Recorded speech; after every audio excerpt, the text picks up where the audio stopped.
সারা দেশে চলছে মৌসুমী জলবায়ুর প্রভাব। জলবায়ু পরিবর্তন ও নিম্নচাপের প্রভাবে বিগত বেশ কয়েকদিন ধরে সারা দেশে চলছে প্রবল ভারী বর্ষণ। দেশের 5টি নদীর পানি বিপদসীমার ওপর দিয়ে প্রবাহিত হচ্ছে। এতে দেশের অন্তত 4 বিভাগের বিভিন্ন অঞ্চলে বন্যা পরিস্থিতির অবনতি হয়েছে। সক্রিয় মৌসুমী বায়ুর প্রভাবে ঢাকায় কিছুদিন থেকেই মুষলধারে বৃষ্টি হচ্ছে। টানা এই বৃষ্টির কারণে রাজধানীর বিভিন্ন প্রধান সড়ক ও অলিগলিতে জলাবদ্ধতা সৃষ্টি হয়েছে, যার ফলে তীব্র যানজটে পথচারীদের চরম ভোগান্তি পোহাতে হচ্ছে।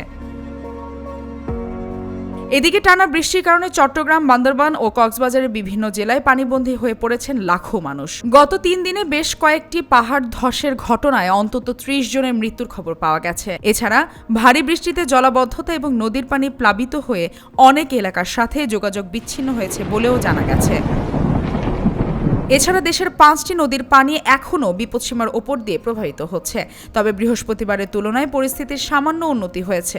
বৃহস্পতিবার যেখানে 6টি নদীর পানি বিপদসীমার ওপরে ছিল, শুক্রবার তা কমে 5টিতে নেমেছে। তবে আগামী কয়েকদিনের বন্যা পরিস্থিতি মূলত বৃষ্টির ধরনের ওপর নির্ভর করবে বলে জানিয়েছে বন্যা পূর্বাভাস ও সতর্কীকরণ কেন্দ্র।